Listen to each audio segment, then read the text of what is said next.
Oh my God. Hi, ask ko lang kung pwede kaya i-loan din sa lending yung ibang payment ng process ng papers aside po dun sa placement fee. Gaano katagal makakuha ng UMID ID?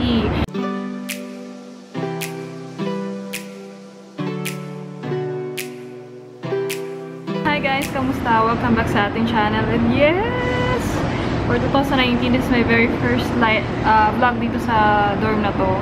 Na nagsasalita ako at kausap ko kayo kasi na-miss ko kayo guys. Sorry nandito tayo wala niyo kung nasan tayo ngayon. Sa rooftop, kaya may makikita kayo dyang sampayan. Ayan. And this is yan ang aking current na sitwasyon ngayon guys para makapag-vlog. Well, ngayon ang oras ngayon is 1:58 ng hapon. And yes, gising pa ako kasi alas 6 ako nagising ng umaga. So, day off ko ngayon. And ngayon lang wala masyadong taong umaakit dito. Kaya nakahanap ako ng time na makausap kayo. At saka makapag-shoutout. And for this video, gagawa tayo ng Q&A video. First Q&A video for 2019 guys. Answering your questions sa ating YouTube account, yung mga comments niyo. At the same time, mag-shoutout na rin ako sa mga nanonood. And thank you very much guys because we are now 3,000 subscriber. Thank you so much kasi hindi naman ito mangyayari kung hindi dahil sa inyo and sa patuloy niyong pagsuporta at saka sa mga bagong member ng ating channel. By the way guys, I'm Jay and this is my channel. I am a factory worker here in Taiwan. Yes, and this is our new vlog. Q&A tayo guys. Jay, my name is Jay, okay? Jay, ako si Jay Ocampo. Yes, babae po ako kasi may mga nagtatanong. Ano pong tatawag kasi sir or ma'am? Or bro? Or sir? Kahit ano tawag sa akin, okay lang naman sa akin. Sanay na ako napapagkama ng lalaki dahil sa pangalan ko kasi alam niyo naman, pangalan ko is Jay. So, it's pangalan. So ngayon, sasagutin ko yung mga questions ninyo na pinost niyo dito sa comment. Nakakahiya. Sa ating YouTube account. So kung hindi ka pa nakakapag-subscribe, please do subscribe guys. I-click mo lang yung subscribe button and yung bell button katabi noon para ma-notify ka every time na nag-upload ako ng video. So sana hindi lumakas yung hangin. Pasensya na kayo, medyo maugong or medyo maingay kasi labas nito is kalsada, so may mga sasakyan, may company, o diba? Papaliwanag ako sa inyo, no? Paliwanag pa more. Ang puti-puti ko ngayon kasi nasarap tayo ng araw. Sana walang umakyat. Nahihiya ako, guys. So, sa kasalukuyan, tago sinabi na, tagal ko mag-start. Sa kasalukuyan, naglalaba po tayo ngayon. Habang naglalaba ako, or nakasala na sa dryer yung nilabhan ko, mag-shoutout tayo and Q&A. Pwede na ba kayo guys? So kung gusto nyo po mapanood ito, please keep on watching. Okay guys, magsimula na tayo. Shout out Syra Mercado. Ang tanong niya is, may height limit po ba sa lalaki? Thanks po sa sagot and God bless. Yes po, as always, sinasabi ko na bawat hiring or bawat posting ng isang agency, lalaksa ko na yung bosses ko guys, wala namang tao ngayon. Sana narinig nyo ako, pasensya na ako maingay. So, yun na nga, every posting ng agencies ay naka-indicate po doon kung ano yung height limit or height requirement kung sa babae or sa lalaki. So, yung mga 5 agencies or other agencies na pwede nyo ma-search, meron po silang Facebook account and mas maganda doon kayo mag-follow kasi nag-post sila ng mga future interviews which is included yung height and weight. Height limit po ng lalaki or babae and also the weight. So, thank you, Syra. Ryan J. Villa, hello. Pagkain di masarap. Haha. Puhautsu. Nag-comment siya dun sa year-end namin. Masarap kayo. Pag hindi ka sanay, guys, ng mga pagkain dito, as in, first time mo malalasahan, hindi siya masarap. Pero pag nagustuhan mo na siya, ma-appreciate mo siya, and mahilig ka sa gulay, masarap siya. So, sobrang na-enjoy ko yung food no year-end party. Nag-uwi pa nga ako, diba? Cassie Chow. Hello, sis. Ella Boom Boom. Hello po. Ate, anong app ang ginagamit mo pang edit? Thanks.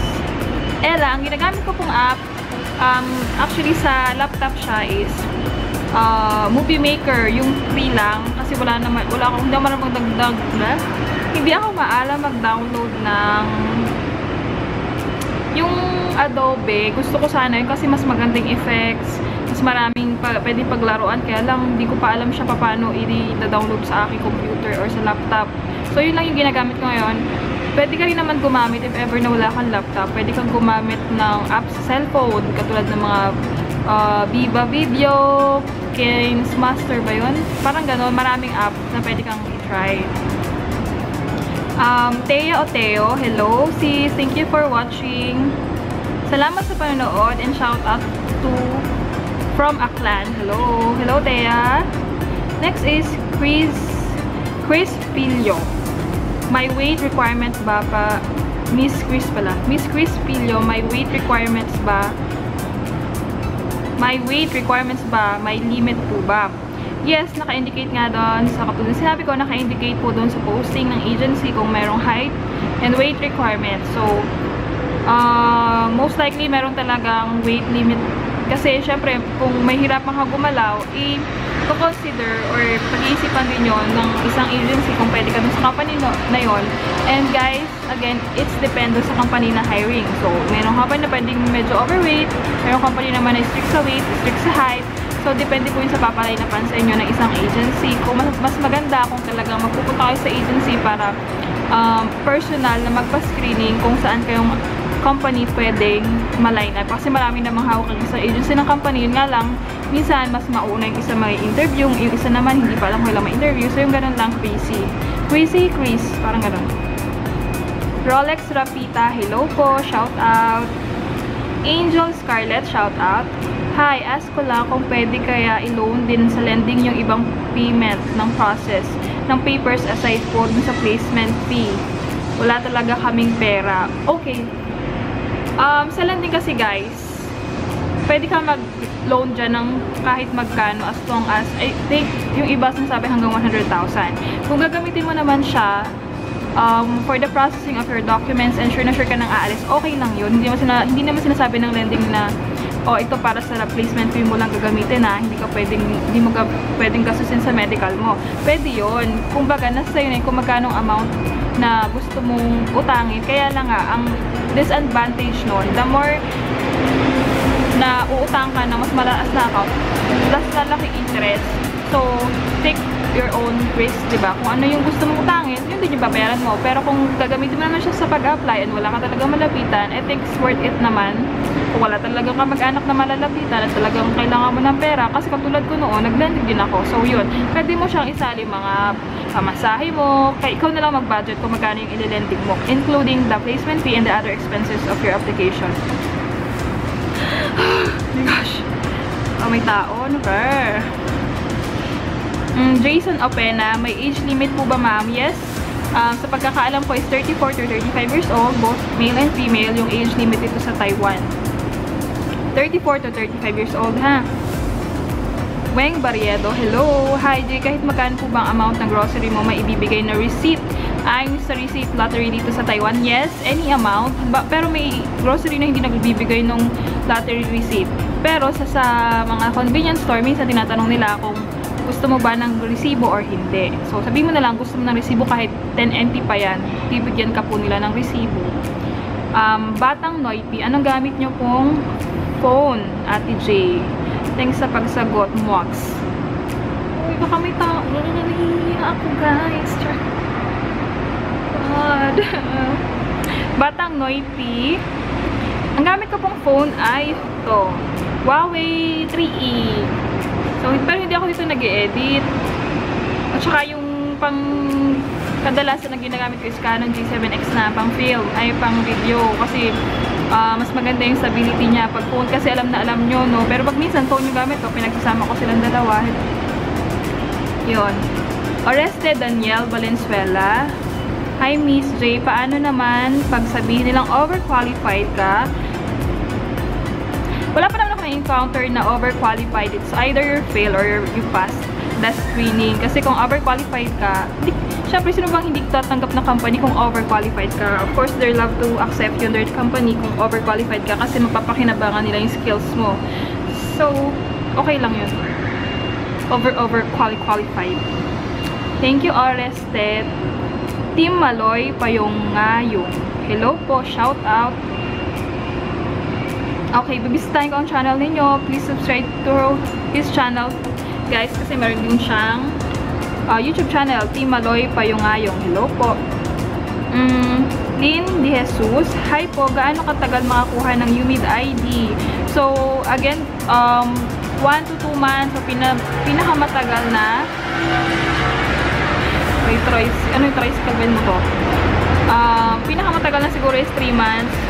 Kaya dapat yung wala pang UMID ID at gusto nyo mag-apply, kailangan nyo na talagang mag-file or pumunta sa pinakamalapit na SSS para kumuha ng UMID ID kasi medyo matagal po siya bago dumating. At isa pa yun sa pinaka-importanting requirements na hinihingi kung mag-apply ka sa Taiwan kasi kung wala kang ganun, hindi ka makakalis or makakapunta dito sa Taiwan. Okay, lagi ko yung sinasabi.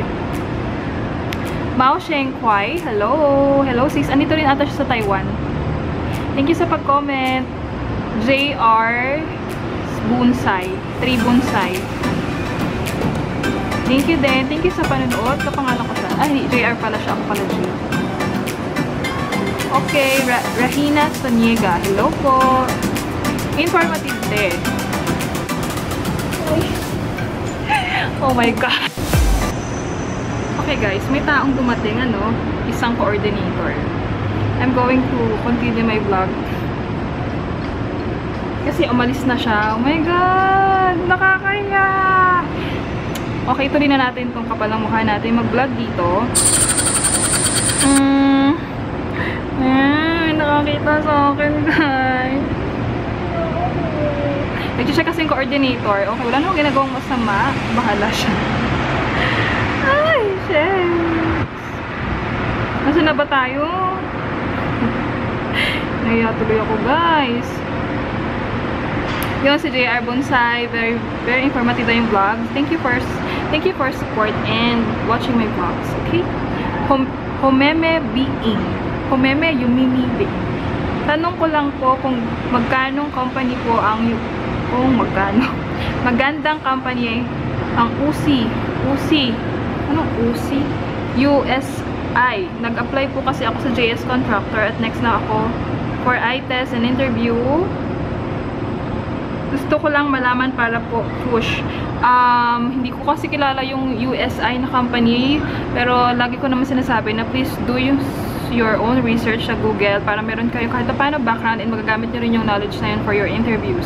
So, good luck sa inyong pagpapa-line up and exam and interview. Lucas Ibrahim, hello! Liza Banzuela, hello sis. Bakit pati dito sa Pinas ganun din pinapahubad lahat? Hindi naman siya hubot-hubad. Pag nagde-medical, ano naman, inilihis mo lang yung pants mo kasi titingnan syempre yung puwet natin kung may almoranas o wala. And then sa babae, i-press lang yung breast kung may bukol, operasyon, or may tattoo.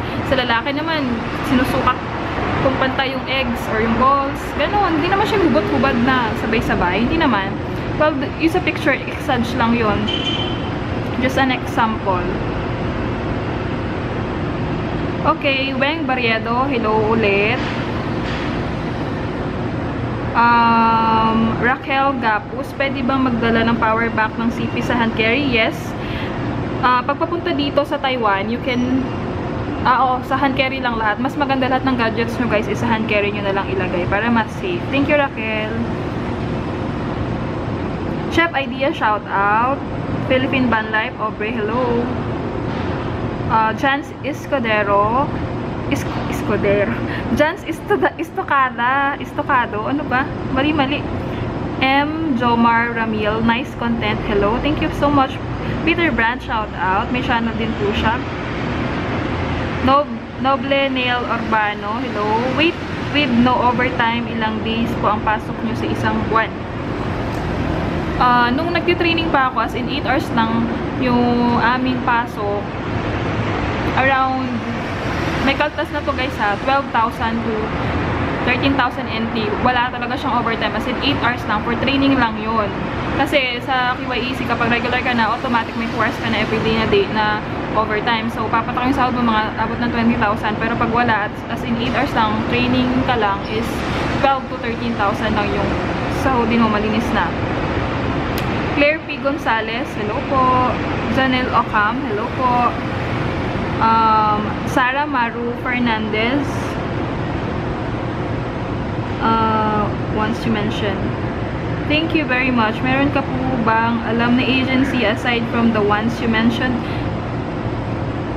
Maraming agency naman akong alam guys, pero yung top 5 ko is yun lang kasi yung alam ko na legit talaga, pero ang dami-dami pa rin legit na company.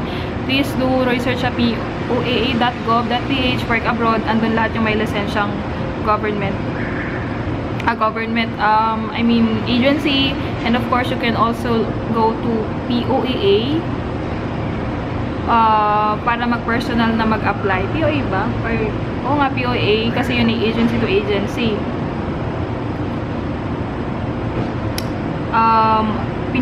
Si Weng Barriedo ulit may tanong siya, di po ba bawal magdala ng mga gamot tulad ng Biogesic, Alaxan, Bioflu?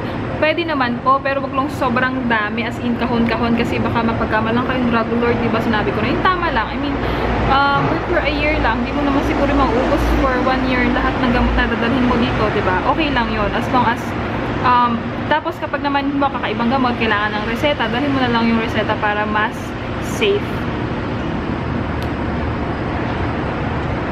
Next is shout out Montgomery Family Channel. Hello.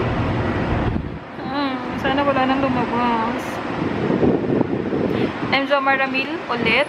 Ano po ang company mo? QYEC. Nasa description box lahat po ng information, like my company, my agency. Yung link noon ay nasa baba. My Facebook account nasa baba din. If you want to add my Facebook account for this channel, pwede nyo po yung i-add. Cool Kiel Miguel, hello! Thank you so much sa panonood. And nadala ko na rin ang channel mo. Vice Admiral Smoker. Noong nanood ako, wala pa. Oh, yes. Nanood daw siya, wala pa tayong 1,000 subscriber. But now, 3,000 subscriber na tayo. So, thank you very much, guys. Thank you so much for watching. Sabi niya, sana magkaroon daw ko ng vlog about sa package or siguro balik pa yung box. Well, pagtatrabahuhan natin yan, guys. Wala pa kasi ako ngayon mapag-vlogan ng maayos. Sa kwarto naman, lagi ako may kasama. So, hindi naman pwedeng maingay ako doon ng ganito kalakas yung boses ko kasi hindi niyo ako maririnig kung mahina yung boses ko, diba? Yun. Hearty Jen, hello po. Shout out. Owal Can TV, hello. Kaping Barako, hello po from Sincho siya. Jace Asher Dawal. Anong pangalan ng agency mo? My agency is iQuest, Manpower Agency. Nasa description box. Check nyo lang yung description box. Lagi ako nabibigay doon ng information, guys. Yung mga link nandoon. Julian Caberte, hello. Julian Caberte, sabi niya, pwede po bang mag-Taiwan ang walang work experience? Yes, depende yun sa qualification again ng isang hiring na company, kasi ako wala akong related working experience sa trabaho ngayon, pero yung nag-apply ako kasi meron kasi tumatanggap na kahit wala experience, meron ding tumatanggap na kailangan ng experience. So iba-iba po yun. Pwede basta magpa-screen na kayo sa agency para malaman nila kung saan kayo pwedeng ilagay na company. Queen Entertainment TV, hello, shout out. Byron Ferrariza. Okay, na-shoutout na kita, Byron Ferrariza. Good luck sa March 3, ang flight na pupunta dito sa Taiwan. Byron, ingat ka. And meron akong ginawang vlog kung ano yung mga kailangan mong dalhin or mga dapat mong dalhin dito sa Taiwan. So, makakatulong yan. Please do watch that.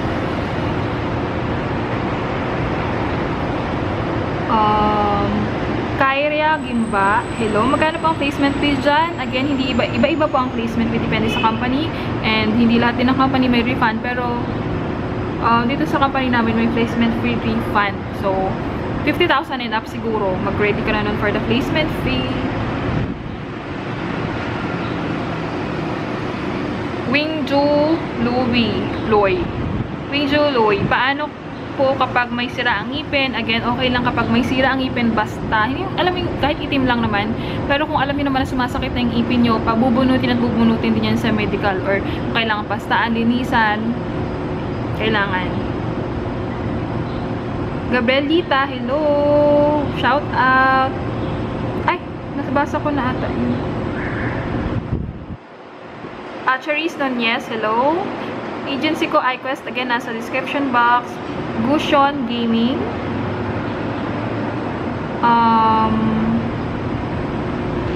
Sino pa ba? Gabriel Lita. Mababa din pala ang salary sa Taiwan. Yes, mababa lang ang salary dito guys, lalo na kung walang overtime. Parang kung i-convert mo sa peso, 20,000 yung malinis na pwede mo nang ipadala. Lucas Ibrahim, hello. Lucas Ibrahim Gargar. Hi Jay, just wanna know if necessary na ganyan kadami agad yung gamit mo pag pumunta ka dyan sa Taiwan. Yung mga gamit ko na nakita nyo guys, na naghahakot ako, naipon ko na yon for 4 years na stay ko dito. At alam niyo naman kayo mga babae, ang hilig-hilig namin mag-ipon ng gamit, hindi naman kailangan. So mga lalaki kong tinanggamit. So hindi naman necessarily kailangan mo ng ganun kadaming gamit. Well, yun ang inaipon ko. Lucas Ibrahim, di ko pala nakukuha yung UVID ko. Nagpa-change status kasi ako, pwede ba dalhin yung stub? For line up, pwede naman si free stub, pero for completion ng inyong requirements, kailangan is yung actual UMID ID nyo po. Christopher De Luna, magkano kinikita mo sa vlog? Again guys, yes, pwedeng kumita sa YouTube, pero right now, wala pa akong kinikita kasi sobrang hirap. Ang daming requirements na kailangan mo and views, and yung views naman natin is, I'm very grateful naman. Hindi ko naman tinitin ng maliit or malaki yung views or magkakaroon tayo na kinikita. I'm enjoying what I'm doing. So, secondary na lang yung kikita tayo dito sa vlog. Ngayon, wala pa po akong kinikita. Okay, mag-alala, sabihin ko pag may kinita na tayo, parte-parte tayo dun sa kinikita natin, ha? Ederlyn Manalo, hello! Akira Akat. Hello po! Jeff Sepe, magkano placement fee mo, ma'am? Placement fee ko 2014, 52,000. Ngayon, hindi ko na alam kasi iba-iba naman siya. Roxel Malake, hello! Dito po ako sa may tunan. Roxel. Benji Gibone. Gibone, may katrabaho ka ba na TESDA natapos? Usually guys, yung katrabaho ko is college level or college graduate. Hindi ko lang alam yung mga naunang nag-Taiwan kasi dati hindi naman ganun kahigpit sa educational attainment. So, hindi ko lang alam kung yung ibang company is nag-hire ng TESDA graduate. Jackie Hong, shout out sis, meron din po siyang YouTube channel. Please do subscribe on her channel. Okay guys, tuloy tayo sa pag-shoutout dito sa YouTube channel. Johanna Diaz, hello sis, thank you for watching. Jean Mark Miguel, Jovelyn Palasan, Lynn Prado, hello. Gina David, hello po. Noble Neil Urbano, nabasa ko na to. Chance Films, hello, may YouTube channel siya, please do subscribe. We Sam Basil, hello. Guys, nagugutom ako. Ba't ang bango sa labas sa may ulam? Francis Machete. Wow, Machete. Lynn Prado. Hello. Janriel Kalimpong. Excuse me. Janriel Kalimpong. Shout out. Johanna Diaz again. Metallica 1994. Yes. January 23 ang kanilang deployment. Hindi ko alam kung dito sila sa KYEC. January 23. Malapit na. Rodashi, hello Ate Dang, shout out. Kim Odiaman, hello, thank you for watching Kim. Leon Hart, Sarah Maru Fernandez, Antoinette Aguas, Leon Hart again, and Ambiciosa.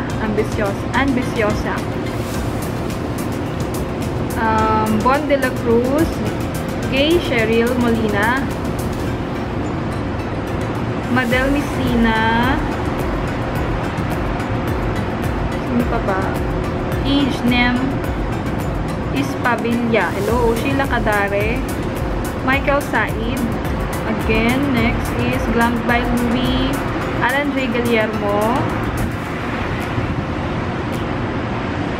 Clarice Grijaldo.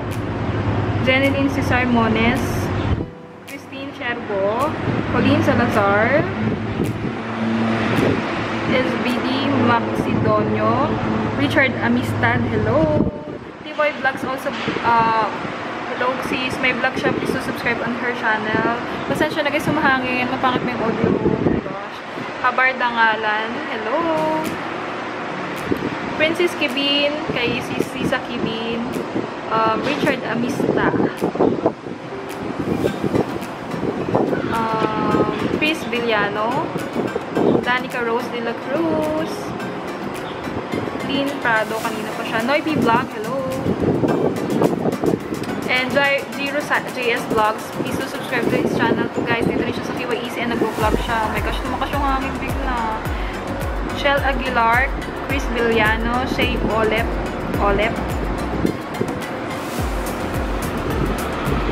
Jennifer De Vera, John Paul Banyaga.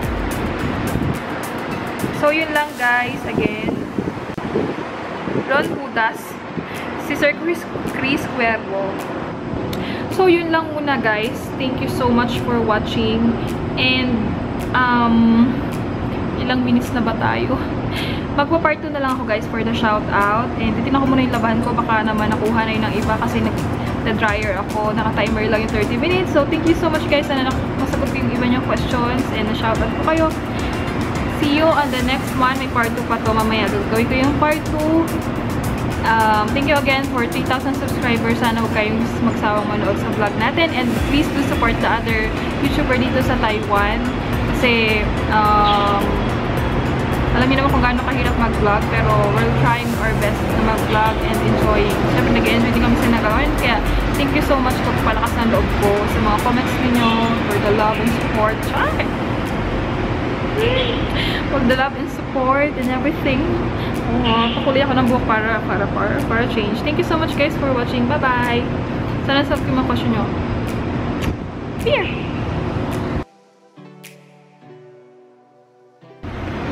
Hi guys! Kumusta? Welcome back. Hi guys! Welcome back sa ating channel. Okay ba dito? Dito kasi ako sa may Sampayan. Wala kasi ako makita kung saan tayo pwedeng mag-vlog. Eh, ang dami ko ng utang na shoutout. Then yung company namin, no? Taan nyo ba? KYEC. Ayun. KYEC. Yan. Malapit lang sa dorm.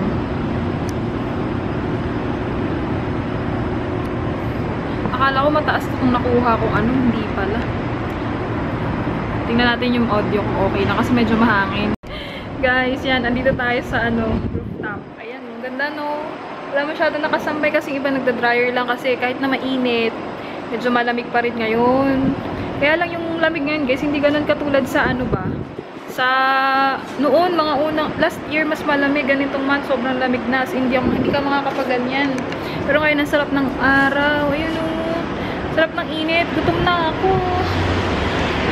Matutulog na ako guys, pagkakuha ko ng labahan natin, kasi na-dry na siya, sana matuyo, ano. Kaya natin yung nilabahan ko, hindi natutuyo, matutulog na ako. Thank you so much for watching this vlog. Ito tayo nag-vlog, alam ko medyo maingay, pagpasensya nyo na, kaya lang wala naman tayong ibang lugar na pwedeng video ha. Nakita pa nga ako ng isang coordinator, nakakahiya. Well, anyway.